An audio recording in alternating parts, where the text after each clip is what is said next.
And so the team that Ronik's on is just screwed. He's just drop dead gorgeous.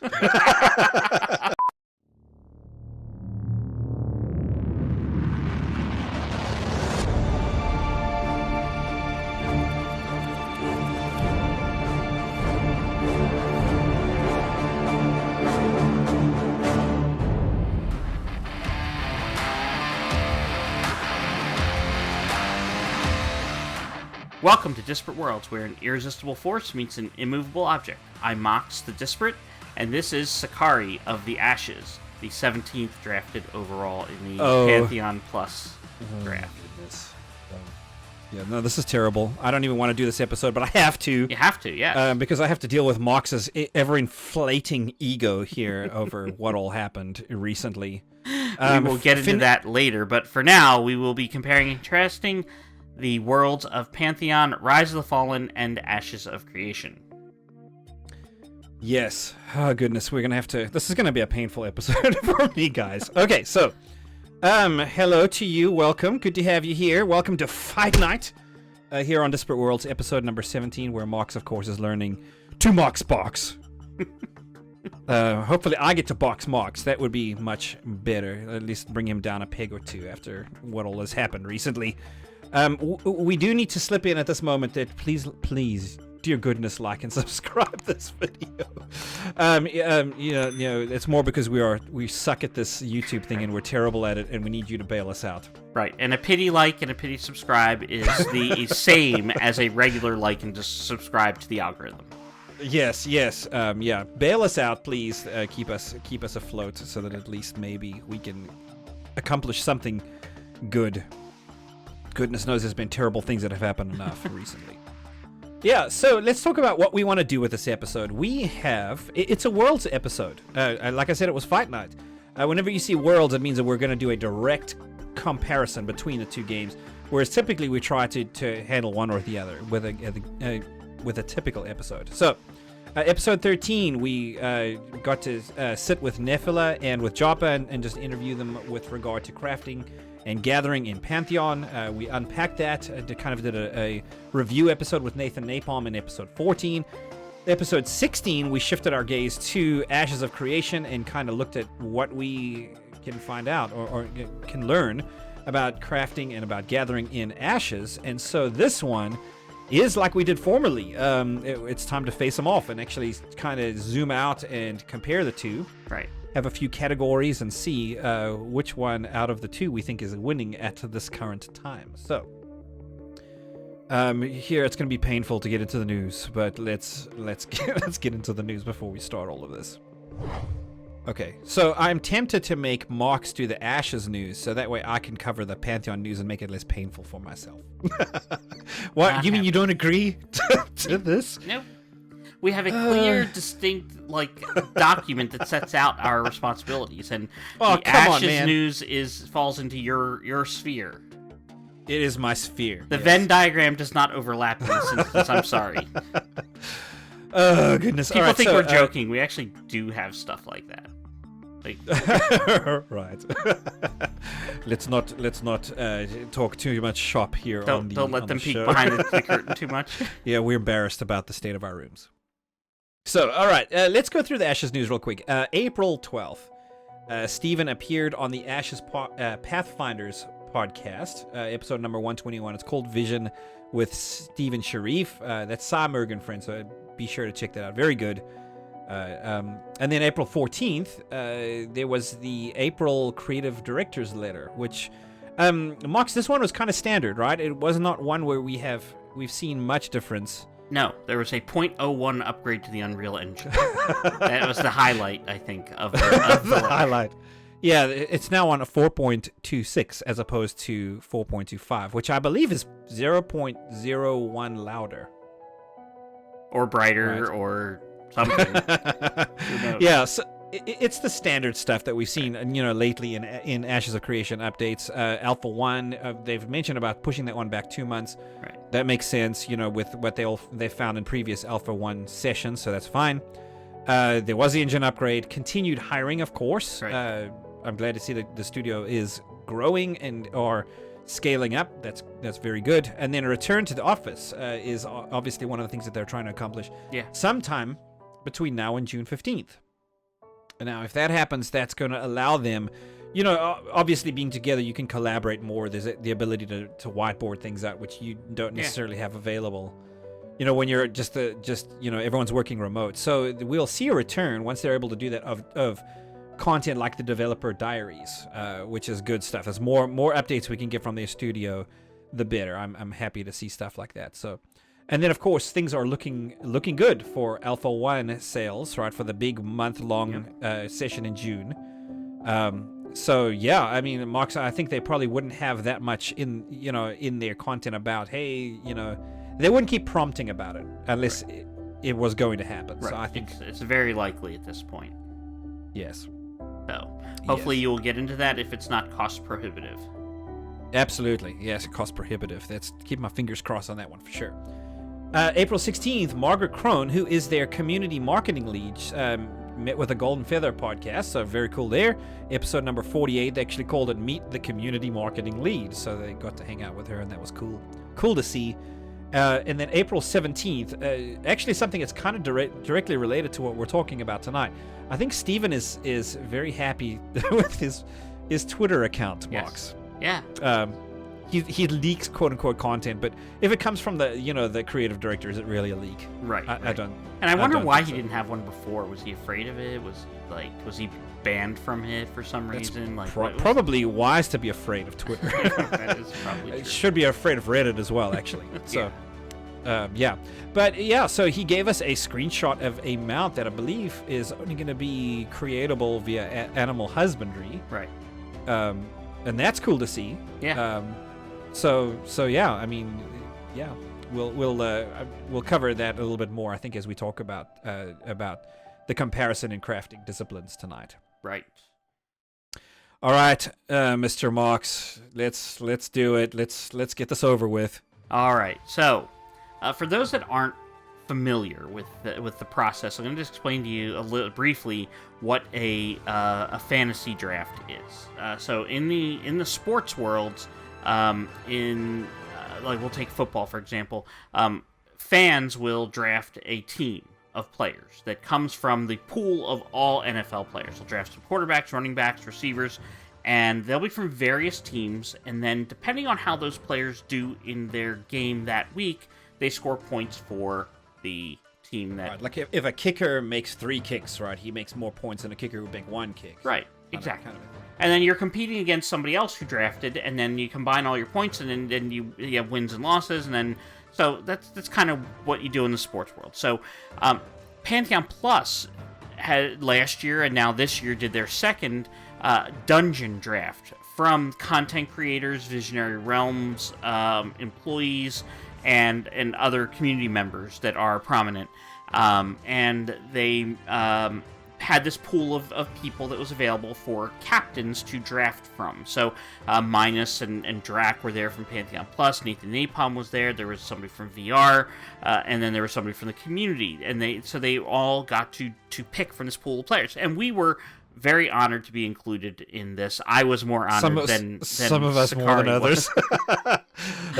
Right. So basically, they had a draft order. So the community picked first, then the VR person, and then it went through a series of everybody, and then they snaked back and forth. So the last person got to pick twice, and then it went back to number 1, and so forth and so on. Anyway, I got picked 4th. Oh, number 4. Number 4, which is... You were a first-round draft pick. I was a first-round draft pick, and Mr. Sechari was, I believe, a 4th-round draft pick. Is your head growing, sir? It just keeps getting bigger and bigger and bigger. Yeah. Oh, yes. I was I 4th round? I think I was you were 4th round, and you were yeah. first round draft pick. I think I was 17 overall. Yep, yeah. You were. Thank you, Drac, for having mercy on me. I don't know. Sure. I expected as an Ashes guy to be kind of the last person picked for any of it. So hey, maybe I was overly honored. At least as you well. got picked before a bear. A bear, yes. Well, yeah. I mean, yeah, you're no kidding. So now, so is it possible for me to use my ability here to win again? Because apparently one of my abilities so they did some research on us and really actually came up with a decent profile based on things that we'd said previously and jokes that we have on our episode, etc., etc. And came up with I have wins again, sir. I can win the argument. I can counter that with wins again also, though.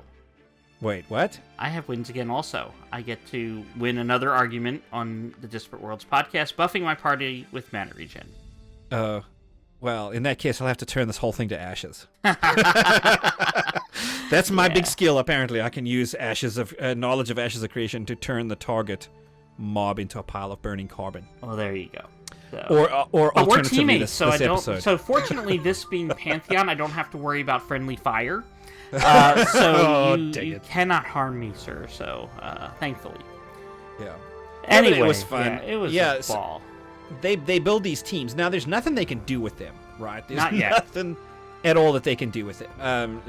Until I imagine when Pantheon comes out, they'll have a dungeon or something, and you'll actually be able to take your team and attempt to do something, and there may be points. Yeah. I don't know, Mox, how would you see them score? I would think it'd be like everybody starts out with like 20 points or 30 points or something like that, and then like for every death you lose a point, and for every like rare loot you get a point, every boss you kill you get a point, and so the team that Ronik's on is just screwed. He's just drop dead gorgeous. Oh goodness, poor guy. Yeah, no, so yeah, there's some funny jokes in there as well, like Nathan Napalm was trying terribly to trade his bear, the bear. Yes. Which apparently is like an inside joke with Minus, who always dies to bears. Right. So they slipped that one in there as well. Lots of good times. Good stuff. It was great. We will have links to that in our description and on a card at the end of the episode as well. So please check that out. The guys at Pantheon Plus are just fantastic. Great community. Check them out for sure.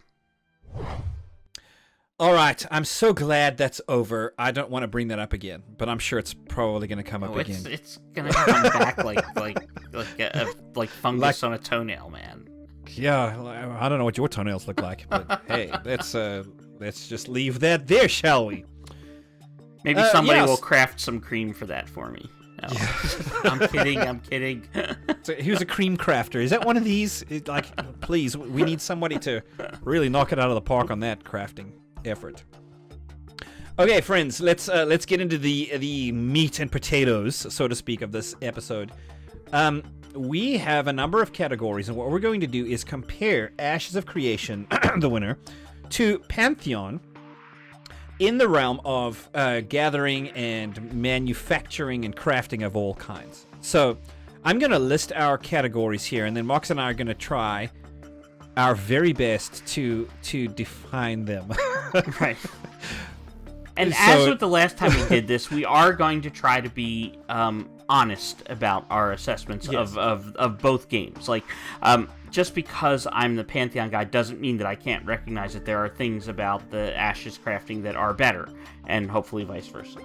Yes. And as usual, our standard disclaimer about our limited view, given the history, right? We're still a new show, and learning and growing as we go, and we're getting exposed to more and more stuff out there. But obviously, there's historical perspective on this that we may not necessarily be aware of, and so if we say something stupid, and we will, let us know. We always do. Comments. Feel free to correct us, right? Yeah. We're only responding from sort of where we can. So, right.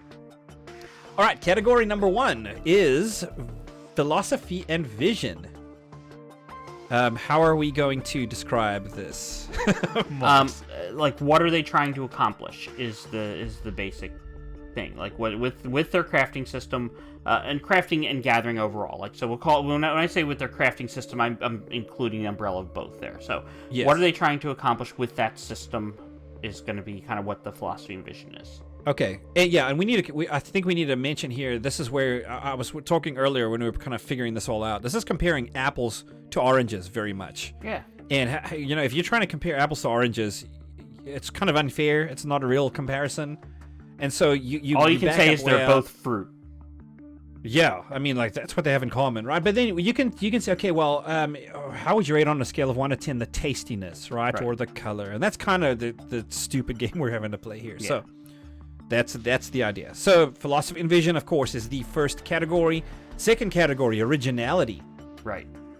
The idea there here is nothing new in the world, as they say, right? So everything that is in both of these games has been tried somewhere else before. But the question is, do they have any new ideas? And then secondarily, yes. Or do they have things that are not maybe widely used in MMOs? So yes, like that's kind of what we mean by originality. Yeah, something different, right? What makes it different to what's already, out there? Or if they do use something, is it not really used? Right. And then obviously execution, maybe we can talk about that a little bit as well. Yep. All right. Category number 3 will be coverage of disciplines. What do we mean by this, Mox? So this is where we're talking about, like, how are they handling all aspects that are necessary? Like, have they handled weapons? Have they handled food? Have they handled potions?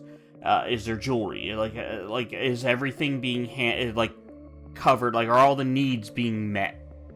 Yes. Yeah, you're from start to finish, right, of this production chain, whatever that happens to be. So somebody digs the resource, somebody refines the resource, somebody makes the resource into something. Right. Do we have that whole thing? And if you kind of zoom out, is everything that you would expect to be covered? Right. Right. That's the idea there. Mm-hmm. So that's coverage of disciplines. The next one we're going to talk about is enjoyment. Right. How are we thinking about enjoyment? That's pretty much just an opinion based. Like, do we think based on the information we have now that we will enjoy the process of crafting within either game? Yeah. Now, this one is going to be highly subjective, I think, Marks, between you and me. How, because you're going to enjoy different things to what I would enjoy. But I think we can kind of compare notes a little bit and see, do we think this is actually going to be an enjoyable system to play, and what are its merits? What are the things that are going to hurt enjoyment, I think. Right. And maybe we can come up with something. Who knows? Who knows? All right, so challenge will be the next one. Right. So the question here is, how difficult will it be to progress within a crafting skill? In other words, level that skill up. And the overall crafting process. Do I have to engage with 7 other crafters in order to finish this one thing I'm trying to make? Yeah. If that's the case, and that's is that being difficult for the sake of difficulty, or is that actually genuinely adding in a viable aspect to the process? So yeah, I think we need to be careful on this one. We don't want to say, hey, the harder it is, the better, because sometimes the easier it is, the better. Right. I mean, how do you compare those? But I think what our idea is, it needs to be engaging, right? It needs to be challenging. It needs to be reasonable so that it's interesting. Because if it's not ultimately interesting, or something that, and I think this kind of goes hand in hand with our previous category of enjoyment, right? It needs to be, you have to enjoy doing it, but it needs to be something that pushes you and is fulfilling at the end once you've achieved something cool. So challenge for sure. And then finally, community team coverage. And I think we want to make sure to mention specifically for this one, we're talking about what we've seen, quote unquote, lately. Right. Because lately is all we got, baby. Yeah. Yeah. So, again, this touches back on our limitations, sort of as a new show. We tuned in, we started researching some things, we learned some things, so we've got a little bit of historical perspective, admittedly lots of holes in it, but we have been devouring everything since like a hawk. Right. So what are we seeing from the community teams of the each different game with regard to promoting their crafting and getting information out there, and what has that coverage been like? So that is how we will define that category. Yep, sounds good. All right, Moxus, I'm going to let you have the first go at this, sir. Philosophy. Oh, put me on the hot plate. Yes. Huh? Yeah, because that way I can ride on your coattails. Because, I guess as the 4th overall pick, I should be shouldering the burden here. Yes, you shoulder the burden, and I'm going to just ride on your coattails all the way to glory here. So, philosophy and vision. So, what are the 2 studios trying to accomplish with their crafting systems? I think the 2 big points here are that both studios want crafting to matter. Mm-hmm. They want it to be something that isn't just a throwaway. We both have played Star Wars: The Old Republic, and the crafting in there really, like, there was one crafting skill ultimately that mattered. Yeah, I mean, I think they call it the cartel market, but essentially the microtransaction thing just destroyed crafting in that game, at least in my experience, you know. Yeah. But I mean, because I think you have to start and maintain your philosophy. What are you trying to accomplish with crafting? Because there's a lot you can do with it. Right. I don't know. Can I drop my thoughts on this and maybe unpack those since you're doing such a terrible job? Oh, sure. Okay. Go ahead. All right, great. I got to get my jabs in wherever I can, man. So that's, maybe I can deflate his head a little bit. Who knows? So, so with Pantheon, the idea is that there should be a very close link between crafting and exploration. So, there are certain minerals that are only available in certain areas. And so if you want those minerals, you have to go to those areas and explore. And so they're driving exploration and driving engagement with the world very much with their crafting system, right? Those two things are very linked. Because they have the philosophy of that player versus environment is a thing. Like, so they want you to go to those cold places and those poison places and those deep water places where you can't breathe and such. Yes. Yeah. So definitely, I think it's very apparent as to what they're trying to accomplish there. On the Ashes side, we're seeing a different vision. I think because of the node system, Mox, and sanity check me on this. You have a freehold that in your little plot of land that you can use, and they don't want just another player housing, right? Because you can get player housing anywhere, but they want that player housing to have a function. Right. And so you can run a tavern on it, or you can run a farm on it, or you can run a fishery on it, or use it for smelting or whatever. So I think they are using their crafting disciplines to really drive your engagement or to drive that housing mechanic, a functional element to the housing mechanic, and I think that's really cool. Right. To see. I'm not sure what you think about that. No, I agree because what happens, and then you're going to be more likely to defend that if you have it established as as a high-end fishery, and if your node gets trashed and you lose that, you have something to lose. So yes, so it's very much there's an interplay between the node system and the crafting. Or at least, let me be careful here. At least with the refining and the crafting, because I think those things you can do locally, but there's the gathering disciplines as well, where you're having to go out and find these things, and so those things aren't necessarily as located. Right. But I think then with the gathering will drive more of the world exploration kind of aspect of things as you're trying to, and then of course there's caravans, how you move all this stuff to market, since your discipline is local. Right. So if you're making an item locally, you can't just sell it everywhere. There's not a universal auction house. You have to move it to certain markets. And so I think there is a degree to which they're enforcing world engagement and those moving PvP zones, as with their crafting and gathering as well. Yeah. I would say that this is probably a tie, in my opinion. I think that that both are trying to have crafted loot be on par with drop loot, and both are wanting a system that will drive their players into different aspects of their game. Yes. I think on a let me try to be fair here as well. I think I agree with you. I think there is more on the Ashes side. There's more to it. You know what I'm saying? Like they're making the nodes matter, right? They're giving you some ownership in the node. They're allowing you to use your plot. They are driving world engagement. They are. So I think we're seeing more breadth with the application of the philosophy on the Ashes side. Compared to, and I want to give you a fair shot to answer this back, compared to the perhaps a little bit more limited scope of using it to drive world engagement on the Pantheon side. Is there more? Can you make an argument as to there being more to it than that? I think the fact that it is the word I want to look for. Perhaps it's more collaborative.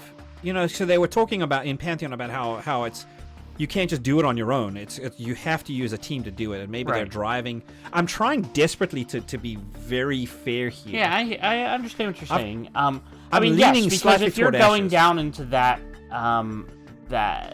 let's say that deep cave to go down and try to find that ore that's down near the lava river or whatever, you're going to need a group to go there.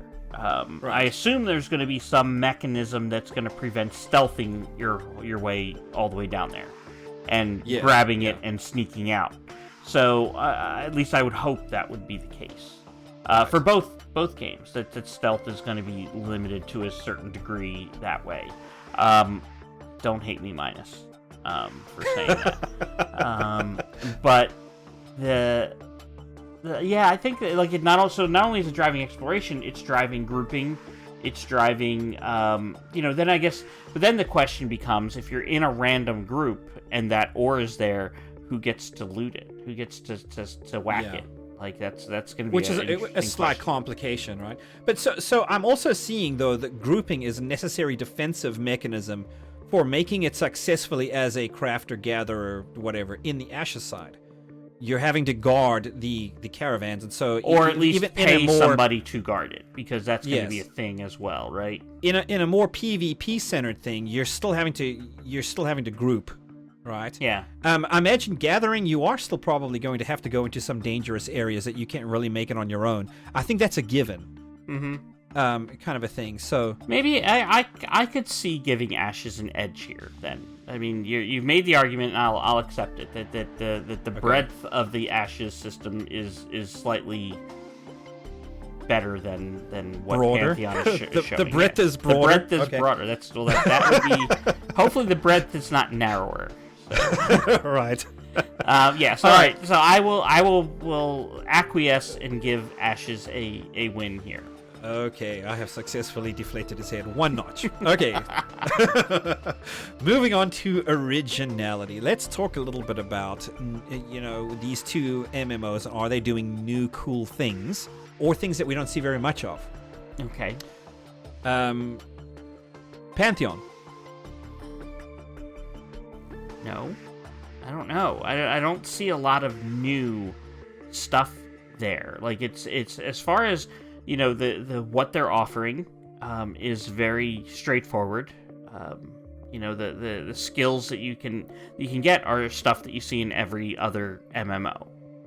Right. I don't see anything that's truly unique within them. And they're not even necessarily unique, just even not used a lot.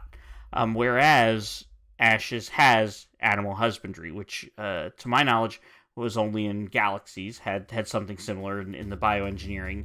Yes. And then the scribe, is that what it's called? Yeah, scribing. So we were speaking about this before this episode, right? Yeah. And I had said, hey, I think scribing is... I don't even know what that means, but it sounds cool. Right. But then you had said World of Warcraft is doing something similar. They have an inscription thing, like where you can like make runes and things that can make your armor and your character better. And it's called inscription, and it uses like paper and inks and things like that, which sounds like what scribes are doing something similar. So again, right. As I said, I don't think there's anything like truly new out there, but there are things that are limited, and they're trying their stamp on it, which you have to admire. So I just don't think, as far as originality, I don't think that Pantheon is bringing anything. Maybe not in their flavor of it, but maybe in how it's like maybe the gathering being is might be a little bit interesting. So let me give them a fair shot here. I will actually defend Pantheon a little bit on this. The notion that you can All right, so what I've seen in most MMOs, let me start here, is, hey, in order to make this breastplate, you need X amount of iron, and X amount of leather, and X amount of, and you go gather those materials, and once you have them, if you have the schematic to make it, you can make the item. Right. And what they're doing instead is saying, hey, you need X amount of a metal. You need X amount of an animal product, a leather animal product, right? A skin product, whatever that is. And those are more generic in the categories. And so what they allow you to do is input the kind of metal that you want. And that metal may have certain properties to it. So you can customize your item in that, okay, if you use copper, it's going to have a certain property. Or if you use iron, it's going to have a certain property. And so that the outcome is highly customizable. I think that deserves... That's a valid point, yeah. It's fair shake. Yeah. So in the micro world of each individual item, I think that's a system I've never seen. Right. That is in any MMO. Whereas I think in the macro world, if you zoom out, I think we're seeing, with regard to what crafting professions do. I think specifically more in the Gathering and in the Ashes side, more in the Gathering and more in the actual crafting. To run a tavern, for instance, right. It's more of a service, right? You're actually running more of a service than you are an actual crafting discipline. So, right. I don't know. What do you think? How do you want to score this? Oh, I think it's a win for Ashes, like definitively. Like I think so. Yes, it's cool that depending on what you put into an item, that item comes out, differently. But in the end, you're still making a breastplate. You're still making a sword. There isn't anything as far as the skills that are offered. There isn't anything unique. Now, if Joppa does have Neff implement quilting into Pantheon, then maybe I might revisit this. So, yeah, I mean, so a blanket maker, we need somebody to refine things. Quilting became a huge thing. Maybe we need to explain the inside joke, Mox, or do we need to just direct them to the video? They should watch the video to find out. Quilting made a feature. It did. It got featured. So did what was the other?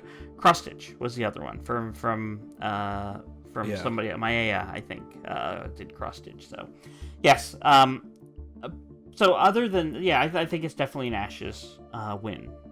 I'm going to award it a slight Ashes win, not a definitive one. Okay. I think, because again, we're comparing apples to oranges. Right. I mean, I think, again, like we'd said, or like I'd said at least, Ashes has more breadth with regard to implementation, right? On, who does what kind of crafting discipline outline. Whereas I really think that Pantheon idea is cool, to be able to, whatever it is that you are creating, it's you can actually manage its properties by the materials that you use. So right. Fair enough. I guess Ashes is the winner of Originality. So all right, Mox, coverage of disciplines. Yes. So basically, are they covering all of the needs? Are they meeting all the needs with the crafting? I would say, I guess the question becomes with this. Ashes has more things because they have processing step in there that I don't think that we're going to see in Pantheon at all. So there's definitely more things to do in the Ashes world.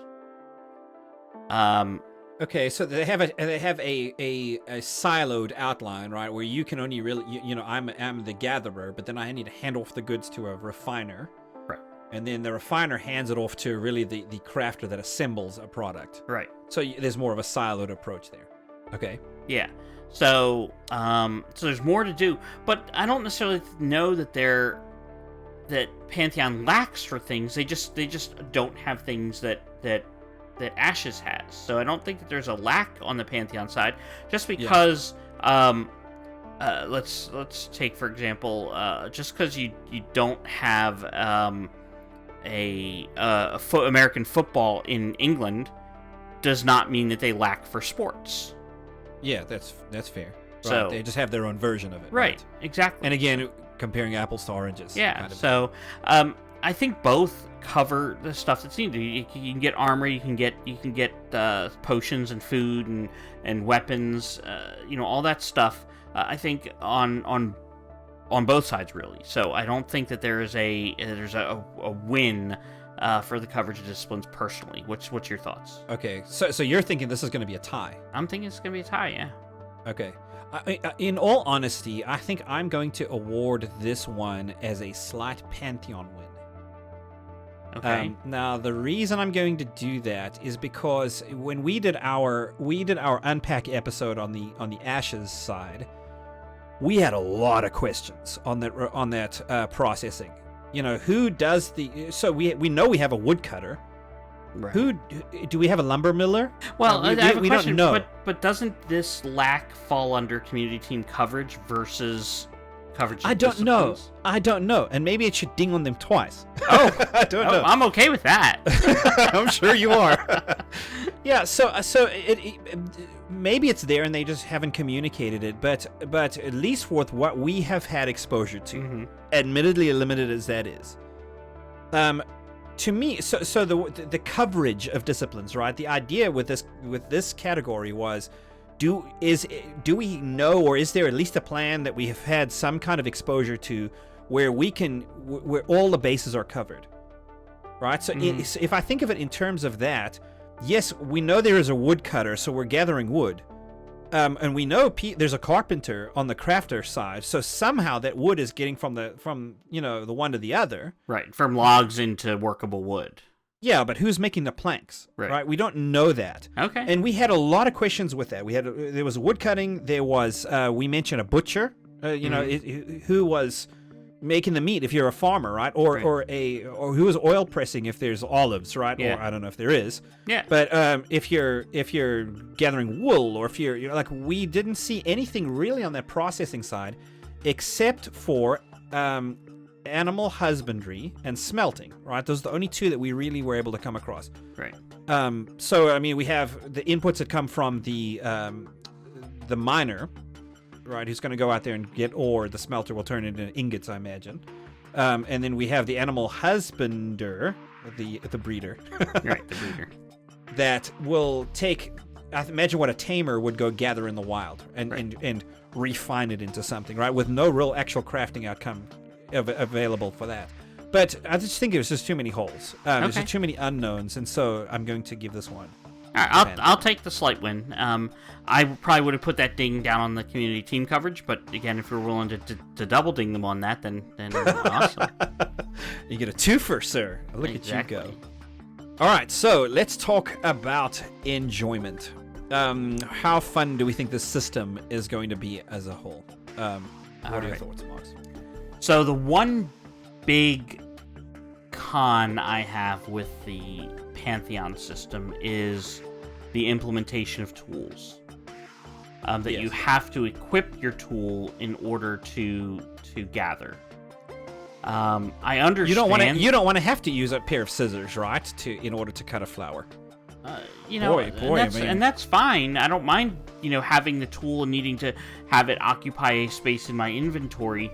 But I don't necessarily agree with there should be an element of danger if I'm going to go pick a flower. Okay, so you don't want to switch it out for your main hand, right? Right. So that your main hand is otherwise engaged by a pair of tweezers. Right. Because then if you get jumped by something, like that you didn't notice or whatever spawns on top of you, then you're fighting, without a weapon. Depending on your class, that could be really debilitating. So that's a big deal I have with... So is that appropriately offset, though, by having a team with you, which they fully expect that you should be able to do? You should not be able to do everything on your own. Take it to your friends. But you should be able to go out and do some level of gathering without having to worry about that. Like, for example, if I decide I want to go out and mine some ore, and I'm going to go out into a lowish level area, and we don't know if there's going to be level sync or anything like that, but let's assume that there is, that it's going to be dangerous for you to go out, on some level, regardless of where you go. but I can crowd control, so I can mesmerize or stun that critter, go whack the node, and run away. Okay. But maybe I can't do that if I don't have my weapon equipped. Like, maybe my CC requires me to have my weapon equipped, or my wand, or whatever it is. So I can't cast that spell without my spell focus in my hand as an enchanter. So now I am wand, right, or whatever. Yeah, wand, whatever. Yeah. So I'm now stuck that I have to then fight that thing, or can't protect myself and get away if something spawns on top of me. It's just something that I'm not fully on board with. Okay. All right. Fair enough. So that's the whole on that side. Now on the Ashes side, they mentioned like this thing about in the wiki that there are going to be things that will spawn rarely, if ever, again. Yes. Like, so you may find that one flower that blooms on the new moon on the summer solstice, and then if there's you have to wait then 300 in-game years for another full moon on a solstice. Yeah. Now, okay, so I mean, I was the one who brought that up in our episode dealing with the Ashes of Creation. I don't know if I inflated that unnecessarily. You know what I'm saying? Like, I don't know if I was unfair to them. It was like, hey, the computer will, the server will determine how often and where and when that resource spawns again. If it's a vein of mithril, for instance. Right. And that was the example that they used. And they hinted at, it may never spawn again, so this may be kind of like a once in a lifetime thing, so go grab it while you can. And now how likely is that to happen? It absolutely may be likely to happen, but I don't know that I would be willing to bet that we'll never see it again. I just think that in reality, it's going to be a rare resource. The computer will find another place for it at another time, but it's just going to be very rare, and you can't just keep going back to that spot expecting to find mithril. Mm-hmm. I think it's going to be... there may be a 0.05% chance to find that resource, but it will be out there. You know what I'm saying? I got you. That's what I suspect. Now, I have no idea. But I don't know if that speaks to what you... And then one last thing on the Ashes side is the fact that they said they may limit the master crafter numbers. Yes. Now, that's a big one for me. Yeah. That really bothers me. More for the new people, and for me, because I'm so dang slow when I play games. I'm very thorough, am I not? Yeah.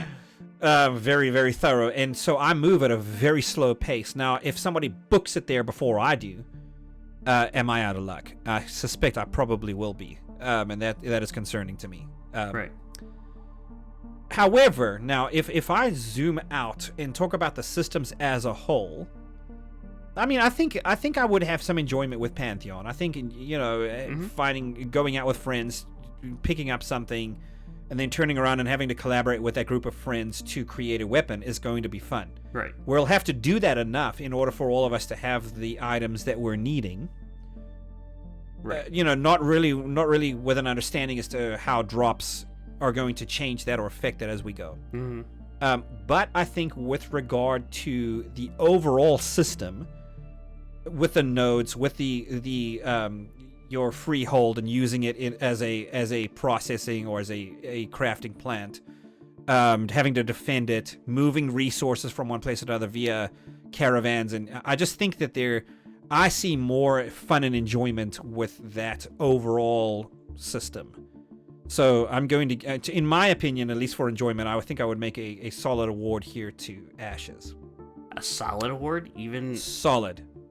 I think I tread a little bit more careful because I don't want to be unfair to anybody here, right? So I mean, how do you compare some of these things? I don't know, but to me, I just think with everything I know about it, I think I personally will probably enjoy the Ashes system out of the two more. Yeah. See, I'm distinctly on the other side of the fence from you on this one. I think really? that solid Pantheon. Just because of those, especially because of the 2 points that I brought up. Like, especially if they're, we've talked about the penchant for the Ashes devs to embrace elitism and limiting the number of master crafters, and possibly basically shutting out new players a year in, just is not fun.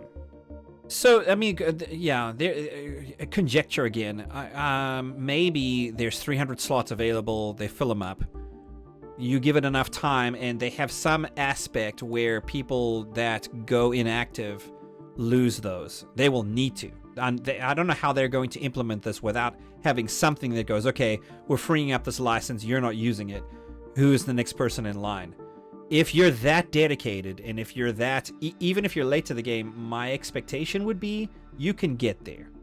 Now, this is conjecture on my part, so I don't know. That offsets that a little bit to me, hoping again, but I don't know how much weight I can put on that. So, so you're a solid Pantheon win on this. Right. I'm a solid Ashes win on this. It sounds like we're meeting in the middle with a tie. A tie, yeah. It is what it is. Okay, is what it is. I love that. All right.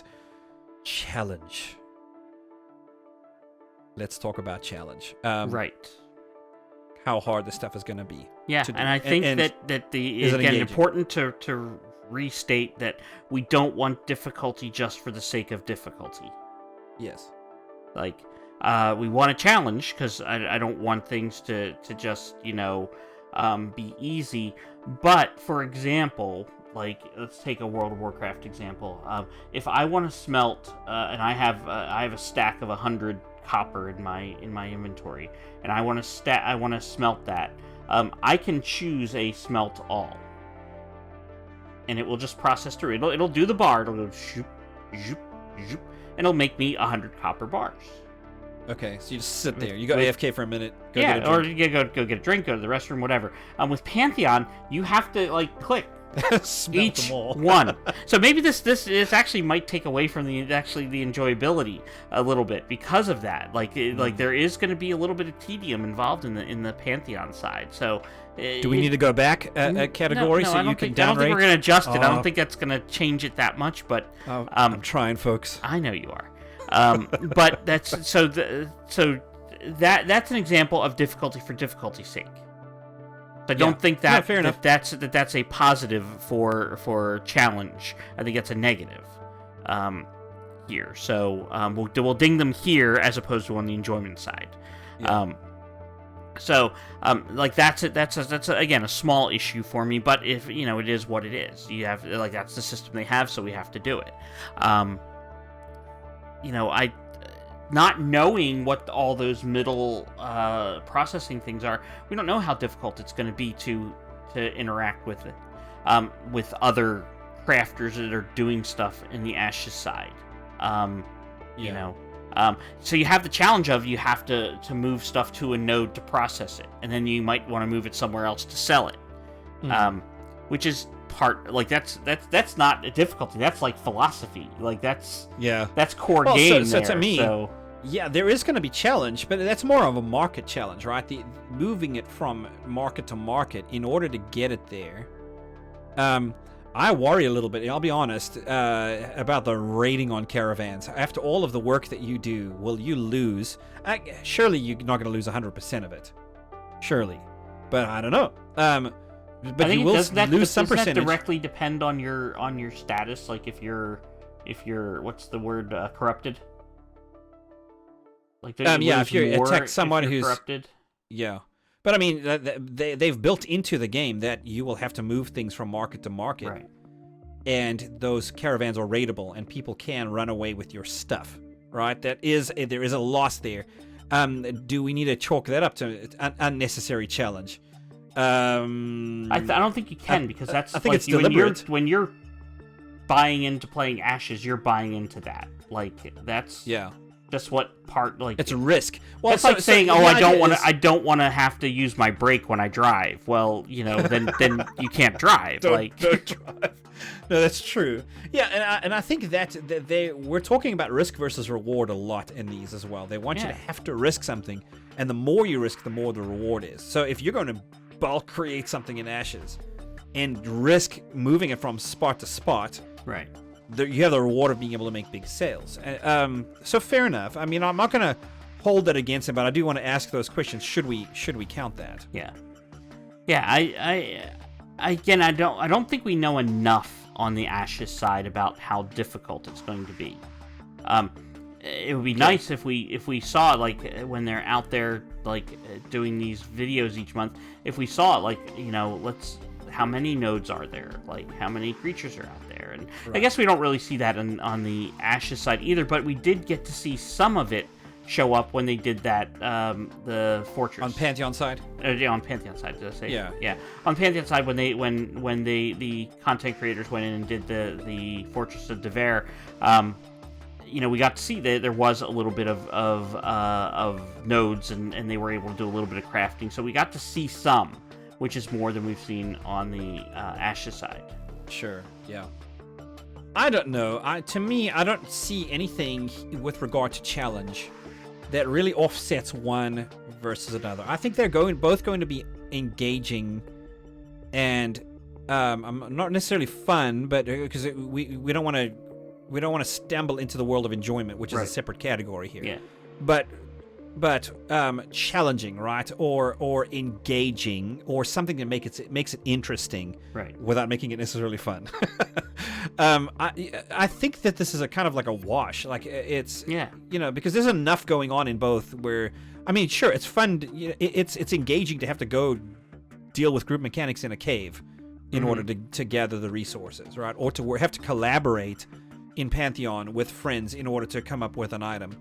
Whereas you have to collaborate with friends, in Ashes to move, to a market. So, right. To me, I think this is kind of a wash as well. Okay. Fair enough. All right. So challenge is a tie. Yep.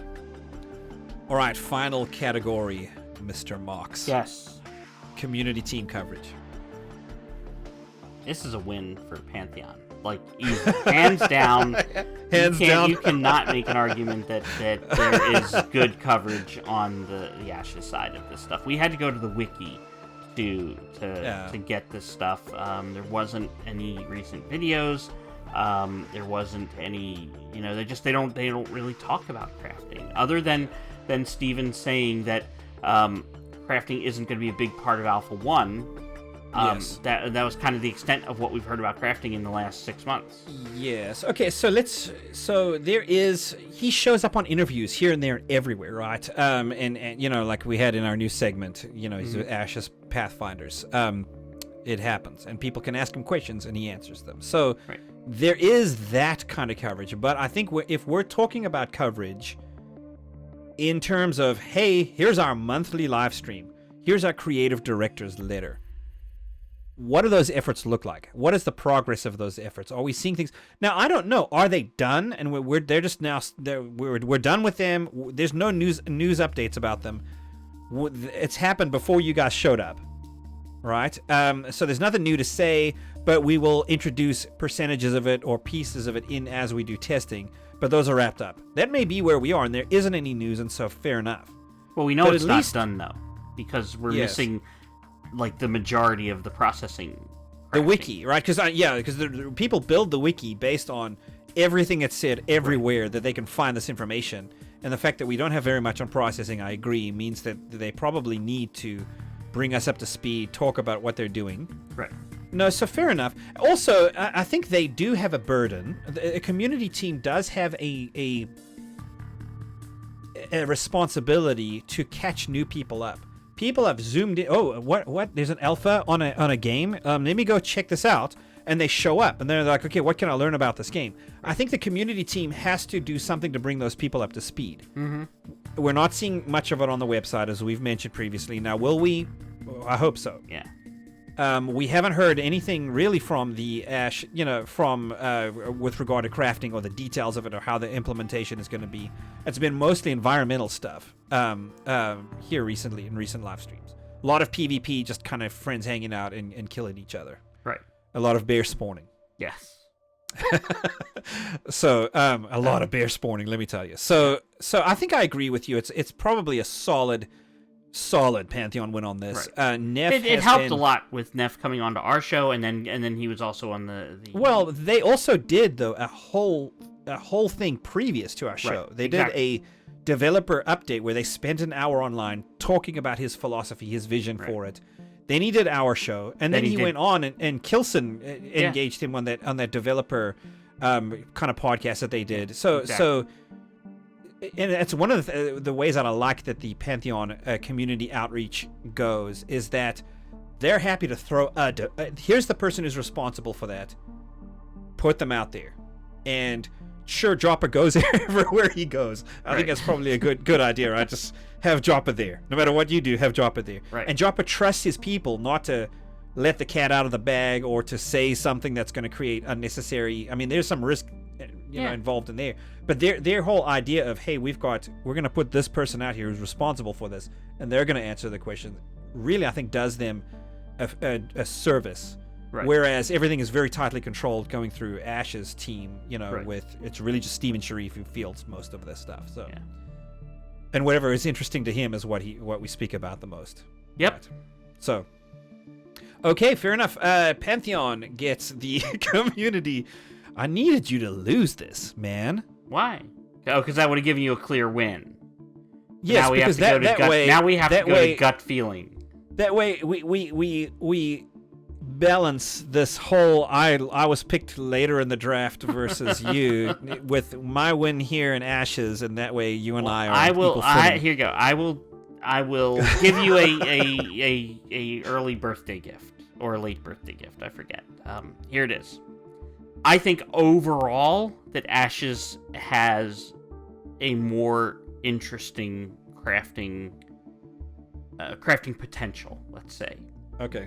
I think, even as much as I'm balking at the idea of the moving things through caravans, it's definitely interesting. The whole idea of, do you want to take the underworld route? It might be shorter, but it's more dangerous. Do you want to take the overland route where you're more likely to get engaged in PvP? It's not my bag, but at least it's interesting and it's new. Yeah. Like, it's not just, I'm going to mail my thing from one to the other. Or I'm going to put it in my bank and then go grab it out of my magical bank on the other side, my magical safe deposit box that's connected, across the continent. Yeah. So there's things that bring in, as you say, risk versus reward. There also is more interesting things to do. The animal husbandry sounds interesting to me. I don't think I'm gonna jump in necessarily with my first character in Ashes and do animal husbandry, but I think I might have a character that does it though. If it's an alt-friendly game, I guess ultimately is the question. We need to find that out. Yeah. Right.